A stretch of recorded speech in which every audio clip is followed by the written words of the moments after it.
Jesus our Lord, who has given me strength, that he considered me trustworthy, appointing me to his service. So friends, when you become leaders, especially in the church, Timothy told us, Timothy is the one who gave us this message. And Paul, Apostle Paul, trained Timothy to lead a church. He was young, 17, 18 years of age, when Timothy led out the church. And he said, I thank Christ Jesus our Lord, who has given me strength, that he considered me what? Trustworthy. Appointing where? Appointing where? To his service. So when you lead out a congregation, deacons and elders and other leaders of the ministry, the Lord appointed you to lead out the certain ministry. Appointing you to his service, the grace of our Lord was poured out on me abundantly. We are so thankful that we choose a leader for this church. Isn't it? To lead out. Aside that we have a pastor, friends, the elders and deacons are the leaders and other ministries inside the church. It is a personal calling. The Lord, second, remember this one. The Lord, friends, did not force anyone to lead. It is your personal. If the Lord chooses you, it's up to you to accept it or not. Right? Remember that. It is a personal calling. In his infinite mercy, God uses men and women in order to place them before the greatest work ever entrusted to a mortal. The salvation of souls. God does this in spite of our weaknesses and failures, but does so because he is willing to transform us and return us into leaders after his own heart.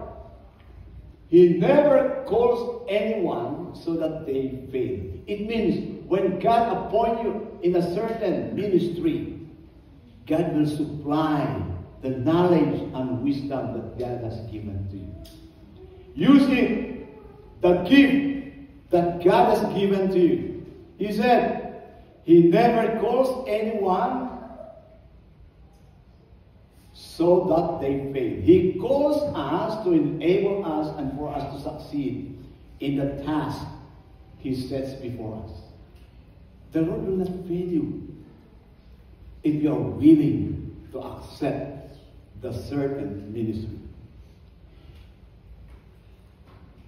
This is the writings of our messenger. Ellen White's writings emphasize that God uses both men and women in his word. And this is often expressed through the concept of divine mercy. She would likely state that God is in infinite mercy, chooses us to utilize the strength and unique gifts of his purpose. In his infinite mercy, God uses men and women, leaders of his own heart. Highlights God's approach to leadership. She emphasizes that he chooses leaders who are not necessarily the most powerful or prestigious, but rather those who are characterized by their love and devotion to him. God did not choose lawyers, doctors. He chooses the simple people who heartedly dedicate their talent, their gifts to the Lord. These leaders are not selected for their external qualifications, but for their internal qualities that reflect his own heart. In essence, the quote suggests that God's leadership is not limited to a specific type of individual or profession, but rather one extends to anyone who is willing to serve Him with a sincere heart. Ellen White's statement can be interpreted as a call to humility and a reminder that true leadership in God's eyes comes from within. Elders, deacons, deaconesses, and other ministries in the church are men and women called by God to fulfill a divine purpose for the following: to prepare the church for the second coming. That's why God chose us to lead out in a church to share the gospel of Jesus Christ to the people. That's our responsibility. That's the first thing that we are going to do. That they will know that Jesus is coming. There's a second coming that will happen when we lead out in our ministry. Work with the church to accomplish its mission upon the earth. What else? The characteristics of calling, friends. Why God chose leaders in the church. It is a calling made by God. According to our lesson today, it is a calling made by God and not by men. The church elders or deacons or other leaders must be sure that it was God who called them, not men. Friends, we have nominating committee in this church. Then we choose the leaders or the officers of the church who will in charge for different kinds of ministry. We prayed about it. For how many times did we pray before we choose the officers or the leaders of the church? It was God who called them and not men. It is true that the church appointed them, but it was God who inspired and moved the church to do such thing. That is why Apostle Paul, when speaking about this calling, he said, Paul, an apostle, he said, sent not from man, nor by a man, but by what? Who? Answer me. Jesus Christ and God Father who raised from the dead. Paul also reminds us, Paul, an apostle of Christ Jesus, by the command of God our Savior and Christ Jesus our hope. 1 Timothy chapter 1 verse 1. These are the verses that you have to remember, that God is the one who appointed you to be the leaders of the church. It is a personal calling. No one else could accomplish for the elders or deacons or other leaders the work of God has appointed for them to do. When God calls a man, remember this in Testimonies, volume 6, page 245. When God calls a man or woman to do a certain work in his cause, he does not also lay upon him burdens that other men can do and should bear. This may be essential, but according to his own wisdom, God apportions to every man his work. That's why we have different ministries in our church. We have youth ministry, we have children's ministry, we have health ministry, we have personal ministry, men's ministry, women's ministry, we have elders, we have deacons, we have deaconesses. It is calling with a purpose. Upon calling, God has a higher purpose for the elders or deacons because he wants to engage them in caring for what God loves the most upon the earth. His church. His church is not a building. It is a congregation. It is a people, the believers of Jesus Christ. Therefore, God wants them to fulfill a mission, just as it is well stated in 1 Peter chapter 2, verse 9, that you may declare the praises of him who called you out of darkness into his marvelous light. When prophet Isaiah heard the voice of the Lord told him, listen to me, you islands.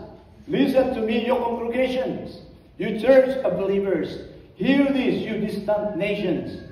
Before I was born, the Lord called me from my mother's womb. He has spoken my name. He has spoken my name. Means the Lord called you to be the minister of this section, of this ministry. The Lord appointed you. Don't refuse, because it is the wisdom from the people who nominated you in that certain position. We have the responsibility. It is according by His grace and not by our merits. It is according by His grace, not on our own merits. Elders, deacons, and other ministries have no personal merits to be the object of a calling by God. Only that God has been gracious to them, and by God's grace, the Lord deemed it well to use them in His service. Paul expresses gratitude to God's calling in this manner. The calling, friends, is conditional as well. The calling that God appointed to a certain ministry is conditional. God calls the elders, deacons, and other leaders and promises them His presence. But if any elder or leaders diverge the purpose for which they have been called or neglect to carry out the mission entrusted to them, God, could withdraw from them His blessings and consider them a neglectful steward, such as expressed in the Holy Scriptures. He cuts off every branch in me that bears no fruit, while every branch that does not bear fruit, He prunes so that it will be even more fruitful. Sometimes the Lord, and most of the time, the Lord reminded us that we need to do this. What we're going to do? Connect with our fellow believers. Visit them if they need. Not only the leaders, but as well as the members. That's a connection. Take carry the sheep with each other. That's what Paul is saying. His blessings and considers them a neglect. If we neglect our sheep, our fellow believers, what the Lord said, He cuts off and He prunes so that it will be even more fruitful. Sometimes, friends, we fail to do these things, right? Because we are so busy with our daily chores, We don't have time to visit our fellow believers, to connect with them. But the best thing that we are going to do is to pray for them, connect with them, message them, voice upon their friends, voice upon others, elders or deacons or other ministries are not superior to the other members of the church. Neither are they better or superior to the other leaders on whom the church depends. It does not mean that they are what? Gifted than others. Friends, sometimes position, it makes us proud of ourselves, isn't it? Oh, I'm the elder. I can do whatever I want. They don't want to listen to the concerns of the other members. Oh, I'm the head elder here. I'm the head deacons here. I am the head overall. Even though the members, they are not favoring what they like. Because of the word leaders. Friends, the Bible said it does not mean that they are more gifted than others. Let's hear the concerns of our fellow believers, the suggestions, in order for us to aim the goal, to get that goal, to get that vision. We have a united effort of the church. Neither does it indicate that they are intellectually superior or better equipped for problem solving. It is simply that God's grace, the Lord used them in His Holy Spirit. will qualify them to carry out such a delicate but noteworthy mission. The mission is to be accomplished in humility, tactfully, and giving glory to God, who is the only one who deserves it. The Bible reminds us that it is God who calls us. God who set me apart from my mother's womb and called me by His grace. So if we are selected or chosen as part of the leaders of this church, we need a humble and humility in ourselves.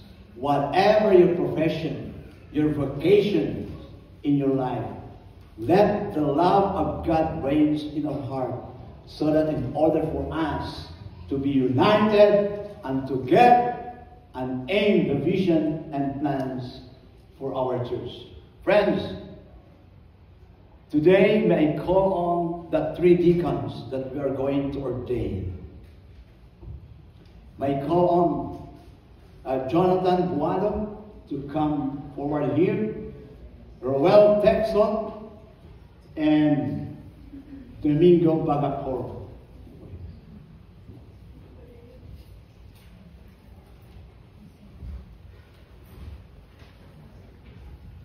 The importance of ordination. Just to let you know, only 2 that can qualify for ordination. Number 1 is the elders. Aside from the pastor, only the officers of the church. Elders must be ordained. Second is deacons. If the elders are not around in the church, deacons will take over. So deacons, you have a responsibility. You can lead out in the worship all the time. If the pastors is not around, elders and deacons can lead out the congregation. Second, the deacons can lead also during communion service. If the pastors or elders are not around in the church, you deacons have the responsibility to lead out the communion service for those who are ordained. But if you are not ordained, you cannot lead out the communion service. Okay? And third, if you are in the Middle East, or if there's no pastor or elders around in the district, deacons can baptize as well through the permission of the conference. Okay? Aside from elders, elders also can baptize if the pastor in that church or in that district is not around. And there's a baptism. For example, one occasion happened in the Philippines. It was around 20 kilometers away from the church, and there's a baptism. So the pastor hurriedly used his motorcycle, and it so happened he was crushed. He met an accident, the pastor, on the Saturday morning, and they were waiting for the baptism. The pastor didn't arrive, so the elder who was ordained is the one who officiated the baptism. So if the pastors, as I have said, and the elders are not around, you deacons are in charge for the church. I charge you to minister as a servant, making the master your lifelong study. By spending time with Jesus, you will become like Him. For it is by beholding that we become changed. A disciple is not above his teacher, nor a servant above his master. It is enough for a disciple that he be like his master, and a servant like his master.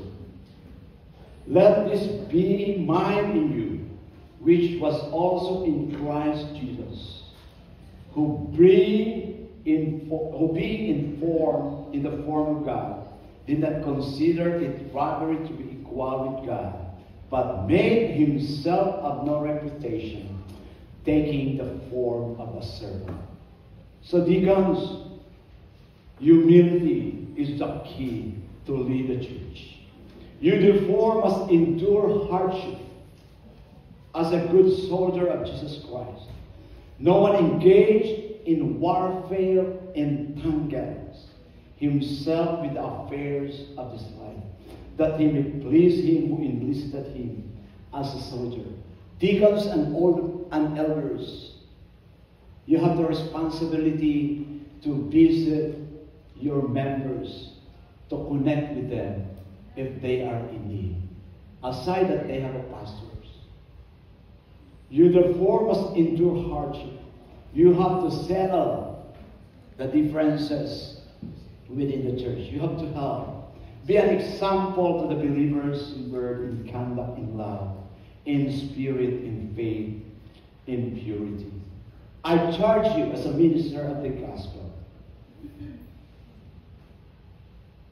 As a shepherd, Jesus said, I am the good shepherd. The good shepherd gives his life for the sheep. The hireling flees because he is a hireling and does not care about the sheep. I charge you as a minister of the gospel, as a watchman for the sheep. I charge you therefore before God and the Lord Jesus Christ, who will judge the living and the dead at his appearing and his kingdom. Preach the word. Be ready in season and out of season. Convince, rebuke, exhort with all long suffering and teaching. But you be watchful in all things. Endure afflictions. Do the work of an evangelist. Fulfill your ministry as an ordained deacon. I charge you as a minister of the gospel. If you instruct the brethren in these things, you will be a good minister of Jesus Christ, nourished in the words of faith and of the good doctrine which you have carefully followed. Take heed to yourself and to the doctrine. Continue in them, for in doing this, you will save both yourself and those who hear you. May encourage those who are ordained deacons and ordained elders to please come forward as we lay hands to our deacons today. We will kneel for a word of prayer. Please come forward, older deacons, ordained deacons and elders, to please come forward. Those of you, even though you're not a member of the church, if you are ordained deacon and ordained elder, please come forward as we lay our hands upon them. And congregation, as we pray together, let's bow down for a word of prayer as we dedicate these 3 deacons in this church. Let's have a word of prayer. Father in heaven, we come to you. What a wonderful God you are. How worthy to praise your name. We are kneeling you before you, these 3 deacons, Jonathan, Domingo, and Ruel. Father God, we entrusted to you these 3 deacons for this church. You choose them to be the leaders in this church. You choose them, Lord, to be a deacon for this church. Even though we have nominating committee to choose them, but most of all, you, Lord, is the one who chooses them through these people. I thank you that they serve wholeheartedly in this church. I pray in a special way for this family, for their family, to bless them as well, their children, their wives, as they commit themselves into you. May they be the leaders in their own household. Be an example to the non-believers in word, in deed, and everything, Lord. Put God first in their lives. That the love of Jesus and the words in the Holy Scriptures be their path and keys as they go along in this simple world. I pray for our ministers, for our leaders as well in different ministry here in this church, to bless them, Lord.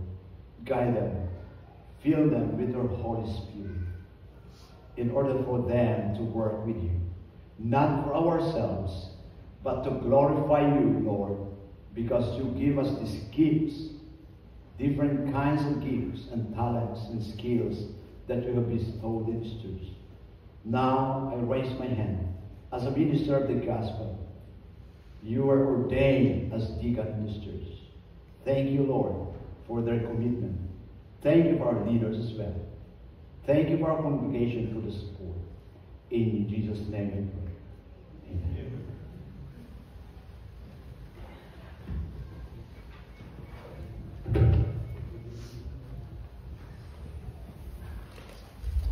Brother Tommy, we have a certificate of ordination.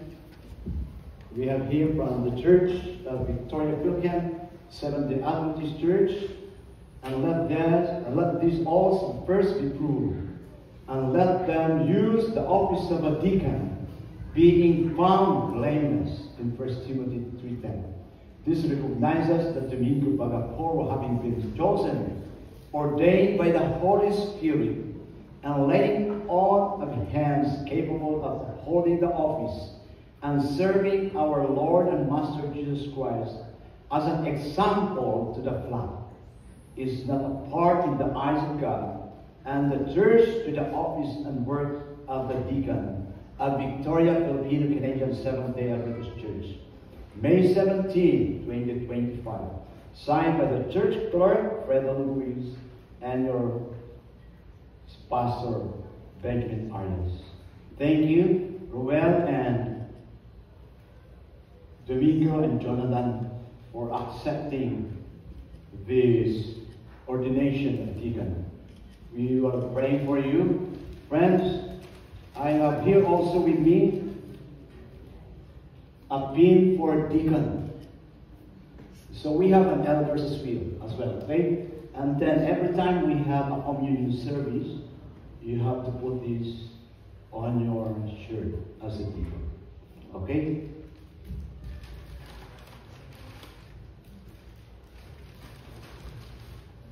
Let's give them a round of applause.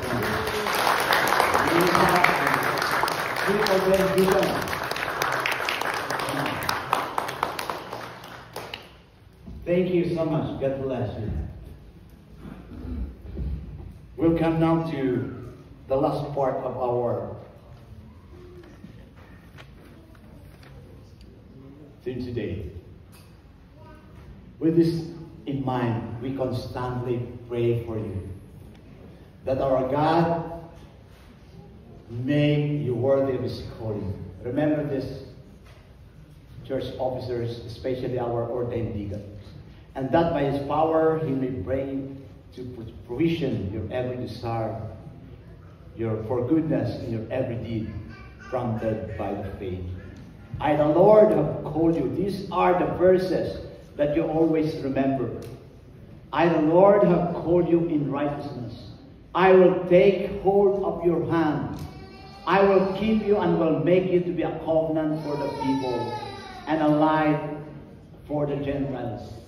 As we wrap up today, friends, it was God who called them by the means of the church. It is an honor to be called by God for such an eminent mission. Such honor entails a great responsibility. The calling is by grace, not for being superior to other leaders or members of the church. An elder or deacon or other ministry leaders is first and foremost accountable to God. If God called him, God will qualify him in proportion to his submissiveness. If his service is mediocre, it is God whom he is dishonoring. God calls, but he can also reject an elder or deacons or officers if he does not fulfill God's expectation. To God, a church is the apple of his eye. Therefore, it is to be cared for, respect, dedication, and responsibility. The call of God abides in humility, reverence, and responsibility. It does not abide in self-importance and self-sufficiency. The inspired counsel that our messenger gave us in the book of Desire of Ages, page 182. Remember this, officers. God calls a man to do a certain work, and when he has carried it as far as he is qualified to take it, the Lord brings in others to carry it still farther. That's why it's very important in the church to train the young people. Look at our adventurers, the children here. They were the future leaders of the church. This is a good thing in this church, that not only the pastor is speaking. We have different leaders who were able and capable to speak in front. Why? Because this is the gift of the Holy Spirit. Right? The gift of the Holy Spirit. We have different kinds of gifts. But these are the future leaders of the church. The young people, the young adults, the youth. We will train them. Because if the pastors, the elders, the deacons, the officers are not around, they are the one who will lead in this church. That's what our messenger says. Right? God calls a man to do a certain work, and when he has carried it as far as he is qualified to take it, the Lord brings in others to carry it still farther. Men whom God will connect with his word are not limp and fiberless, without muscle or moral force of character. It is only by continued and persevering labor that men can be disciplined to bear a part in the work of God, according to Testimonies for the Church, Volume 3, page 496. The Lord will provide.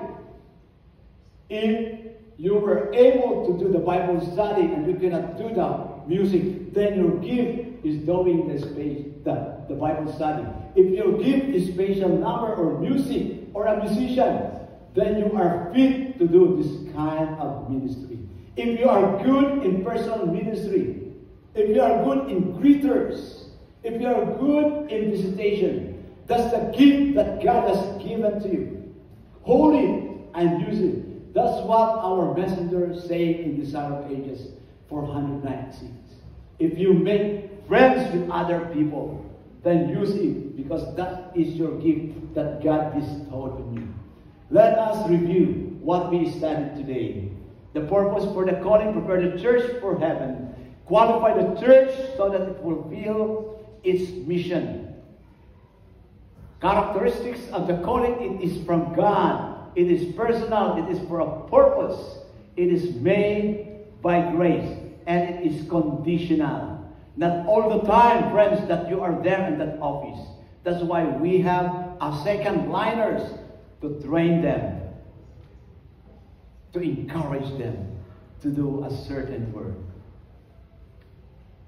An elder or deacon or other leaders must be aware that it is God who calls them. God called them by grace. If God called them, God will qualify them. They are accountable to God as leaders, according to John Maxwell, a well-known author. He said, your character determines who you are. Who you are determines what you see. And what you see determines what you do. The Acts of the Apostles, page 56 says, every worker who follows the example of Christ will be prepared to receive and use the power that God has promised to His church for the ripening of earth's harvest. May these words which encourage each one of us today. Maybe in the future, you will be a leader of your church or certain organizations. Use them in a mighty way. Not to brag of yourself, not to boast of yourself, but be humble and walk with God every day. May the Lord bless you.